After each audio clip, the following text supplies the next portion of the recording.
Think fast. Today we review what may be the most important week so far of this NFL season, as well as give our quick Week 11 predictions. This is Beyond the Blitz.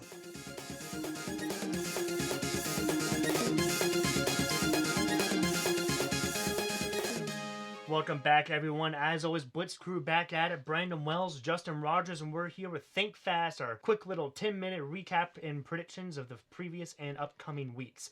So, as course, we're going to move pretty quick. So, we're just going to jump right into it. Week 10 recap. What do you got for us, Justin? So, the Raiders beat the Chargers on a close one on Thursday night, 26-24. And the Jets, coming off of an embarrassing loss to the Dolphins the previous week, come out and shock the NFL by beating the Giants 34-27. The upset of the week, I think, the Falcons beating the Saints 26-9. What a game for Atlanta after having the 31st worst defense the entire season, coming out and then holding the high-powered New Orleans offense with Drew Brees to 9 points, kept him out of the end zone. That's an impressive showing by Atlanta to come out there. And on offense, they moved the ball pretty well, and they kept the ball out of New Orleans' hands. That Saints defense is a top 5 defense this season. So the Titans come in and they beat the Chiefs with Pat Mahomes starting 35-32. Ryan Tannehill looked impressive. What is with kickers and missing important kicks this season? It seems like almost all of the big games this year have been lost because of a bad kick. This game would have went into overtime if he made that kick, and the Chiefs would have won that overtime game. But the Titans, again, we've said it all year long, they are a hard team to analyze because they're so up and down. They lose to a crappy team, then they beat a great team. They're the wild card of the NFL easily, in my opinion. And now you got the Ravens coming in with the expected win against the Bengals, 49-13. Lamar Jackson looked impressive, a perfect passer rating in the game. Lamar Jackson, in my opinion, just entered top 3 MVP conversation with this performance. He's looking good. And the Browns coming in and getting an upset against the Bills, 19-16. You know what to do, put in the soundbite. The Bills are going to win the AFC East. Those of you who listen, you know Justin has been very high on Buffalo this season. And what do you think about them Bills now? Are you still holding on hope that they'll win the East? Yeah, I'm still holding on a little bit of hope. I've heard you say before in our podcast they have the same problem the Bears do. Fantastic defense, offense not as much. I think that the Bills, they still have a chance, not as much anymore. I still have hope. I still have hope that they're going to somehow pull it off, win this division, but that offense has to get it together. Yeah, they won't. Now we're going to the next game. Buccaneers beat the Cardinals in a close one, 30-27. Jameis Winston pulls off a last-second drive. Now let's look at the Bears beating the Lions 20-13 with the Lions having their backup playing. Two teams that have had similar issues. Defense, but no offense. And Matthew Stafford not playing hurt Detroit because Matthew Stafford is that team's offense. And so without him, they literally have the same problem as Chicago. And at the end of the day, Chicago has a higher power defense, and that's why they won this close game. Now we go to the Dolphins starting a win streak, beating the Colts 16-12. This Dolphins team isn't going to win more than 2 games this season. I'm telling you now, this is their last win, so you better enjoy it, Miami fans. And then the Packers beating the Panthers 24-16 in a closer game that we thought it would be. In my opinion, the 2 best running backs in the NFL going at it head-to-head, except for maybe Dalvin Cook.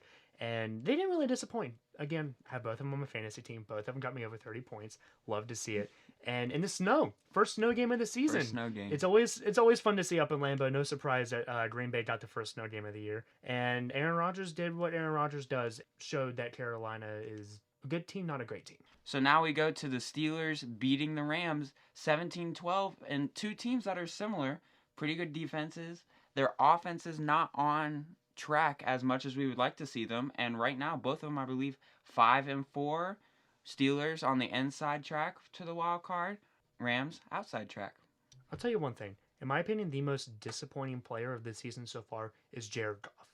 Jared Goff is looking more like Blake Bortles every single day, which is his backup quarterback, and he's just making bad decisions. He's holding on the ball too long, and he's making mistakes. They have great receiving core, one of the best receiving cores in the league, but they're all quiet except for Cooper Kupp, which on the beginning of the year was 3rd on your depth chart. Right. And Todd Gurley, which last year was MVP conversation candidate, and this year is even top 15 in rushing yards? I don't think so. This Rams team has a great team, but it's just not coming together. The Steelers team, on the other hand, I think is surpassing my early season expectations of them. Next, we got the Vikings beating a Cowboys, kind of like Packers-Panthers. Closer game we thought it would be, but Vikings got the win. 28-24. It's Sunday Night Football. I think that this is the score I pretty much expected. I don't know what my prediction was last podcast, but I'm high on the Vikings this year. I think they're riding the wave. They won 5 of their last 6 games. And now we got the game of the week last night, Monday Night Football. Seahawks beating the 49ers, giving them their first loss of the season, 27-24 in overtime. Undefeated no more, and I want to correct one thing you just said. You said game of the week. I say game of the year. What a performance. And like I said with the Kansas City game, what is with kickers and missing big field goals? And what is with the Seahawks and throwing it on first down in the red zone and throwing a pick? Stop doing that. Russell Wilson still my leading in MVP conversation, especially after beating the 49ers. And no joke, they're good. Everything's coming together right. But I think the 49ers, a lot of people are betting against them. Yes. And they should have won this game. And I don't think there's anything to overlook. The 49ers came out and they played football. They did. And the Seahawks came out and matched them step for step. And what a performance both these teams put on. I'd love to see this rematch in the playoffs. 49ers look legit. That defense looked legit. You're holding Russell Wilson to the amount of yards he had, and then you allow him to throw an interception in a huge spot where they should have won that game with that kicker. I know their starting kicker was hurt, Robbie Gould, and you have a rookie kicker coming in. That moment was too big for him. I think this, for him, he's going to move forward. If he's going to be the kicker, this is going to be that defining moment for him. I say if he has another kick like this, he's going to make it because of this moment. Moving on now to Week 11 predictions. Think fast, quick, bam, bam. So I'm going to read this real quick. Steelers go to Cleveland, Steelers-Browns. Who you got? Steelers. Give me the Steelers over the Browns, 30-14. Jets go to Washington to play the Redskins. Doesn't matter if it's at home. Jets are looking pretty good. Sam Darnold's going to carve up that defense. It will be a shorter margin than people think it will be, but the Jets will get the win. I say who cares? Give me Washington because the Jets are not good. I think Dwayne Haskins has a pretty good game, and he leads Washington to a 17-10 victory. Jaguars go to Indianapolis to play a battered-up Colts team. Who you got? Got the Jaguars. Nick Foles is coming back. This is a defining game for him. This is a defining game for the Jaguars. Colts are going downhill, even though it is a home game. It all depends if Jacoby Brissett plays. Jacoby Brissett plays this game, it will be closer, but I still think the Jags will pull it off. If Nick Foles ever comes out and lays a dud, it's this game. I don't see it happening. Give me Jacksonville on a 14-point margin. Bills go to Miami to play the Dolphins. Bills need a comeback win, and this is where you get that comeback win. I think Fitzmagic is Fitzmagic right now. He's looking good, but that defense for the Bills is going to bring him back down to earth. Bills get the win. Give me your NFC East champions, Buffalo Bills, in a 24-13 victory over the Dolphins to end their 2-game winning streak. Cowboys go to Detroit to play a interesting Lions team. Who you got? This is a very interesting game, and I think the Cowboys are going to win it. They lost a close one at home, and I think they're going to go on the road, and they're going to beat a Lions team. Again, just like the Colts, it all depends. Is Matthew Stafford going to play this game?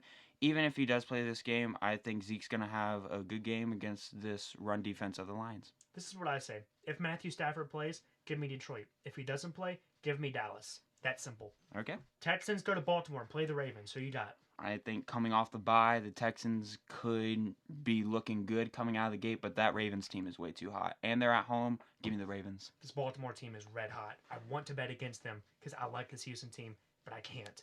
I cannot bet against the Ravens right now. They are steamrolling all of their opponents. Give me Baltimore in a 42-33 shootout. Falcons go to Carolina to play the Panthers. Panthers also coming off of a close game against the Packers. And the Falcons coming off an upset. But I think Christian McCaffrey is going to have a game against this Falcons defense. Give me the Panthers. I think that this is going to be a very high-scoring game. I think that Atlanta finally found something to go off of. I think that this team is going to win a couple of games here in a row. Give me Atlanta in a huge 33-30 victory. Saints go to Tampa Bay to play the Bucks. Saints need a comeback win, and it's not going to be this one. Bucks at home, going to get the upset. Saints are going to be upset 2 games in a row. Jameis Winston's going to go off. He will throw a couple interceptions, but over 350 yards and over 3 touchdowns. Bucks get the win. I definitely think this game is going to be high scoring, but this Tampa team is way too up and down, and they've won a couple of games they shouldn't have, and I think that their luck is going to run out here. Give me New Orleans. Another high-scoring game. A lot of high-scoring games. 35-28. The Broncos go to Minnesota, play a hot Vikings team. Who you got? Dalvin Cook runs over this defense, Minnesota. Yeah, Broncos don't have the defensive power to slow down anything on this Vikings offense. Give me Minnesota 28-17. Cardinals go to San Francisco to play a just beaten 49ers team. Cardinals put up a fight. I think Kyler Murray could put up a fight in this game. I think Chandler Jones will get a couple of sacks in this game. He's tied for the league lead in sacks with Shaq Barrett of the Buccaneers. I think 49ers pull out this one, but it'll be closer than people think it will be. The NFC West is one of those divisions that it's always a close game, no matter who it is. And Arizona will be in this ball game until late in the fourth quarter, but San Francisco's a good team. They just lost again. They're not going to lose 2 in a row, so I got to take the 49ers in a little bit of a lower scoring game, 21-17. Patriots go to Philadelphia, Super Bowl rematch. Both teams coming off a bye. That's fantastic for both teams. The Patriots coming off of their first loss of the season against the Ravens. This is going to be another close game. Like you said, there's going to be a lot of close games. There's going to be a lot of high-scoring games. This isn't going to be one of them. I think this will be more of a defensive game. Under 21 points, most likely, for both teams in this. Give me the Eagles in an upset at home. I think Bill Belichick's too dangerous coming off a bye week. Give me the Patriots 20-3. Bengals go to Oakland to play the Raiders. Oakland is looking good this season. Their last couple of weeks are looking good. Again, I've said this all season. If Josh Jacobs has a good game, that team has a good game. Give me the Raiders. You know who's not playing good? Cincinnati. You know who I'm not going to pick? Cincinnati. Give me the Raiders 28-10. The Bears, Sunday Night Football, travel to LA to play the Rams. These are two struggling teams who both need a win. Give me the Rams in this game and Jared Goff. This won't be the game that defines his season, but it could be because this is a great defense that he's playing. Give me the win. Greg the Leg Zerloin gets a game-winning field goal. They win by 1. I can agree with that. Let's go 17-16. I like that. 1 point. Rams over the Bears. Chiefs coming to LA to play the Chargers. Monday Night Football. This is going to be more of an interesting game than people think it's going to be. The Chargers barely losing to the Raiders last week. And the Chiefs coming off of a loss to the Titans. But I think Pat Mahomes is going to get right back on track. I think Bosa for the Chargers going to get a couple of sacks in this game. But it's not going to be enough. I think Pat Mahomes is going to overpower this team. Chiefs get the dub.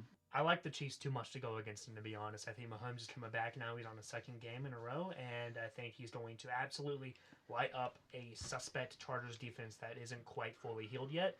So give me the Chiefs in a 38-28 bout. All right, everybody. Well, that concludes the predictions of Week 11. I hope that you enjoyed listening. And, of course, always tune in next Thursday. We'll upload our next full-length Beyond the Blitz podcast. And, as always, Tuesdays are Think Fast days. So, as always, the Blitz Crew back at it. Brandon Wells. And Justin Rogers. It's been very nice spending this time with you. As always, this has been Beyond the Blitz.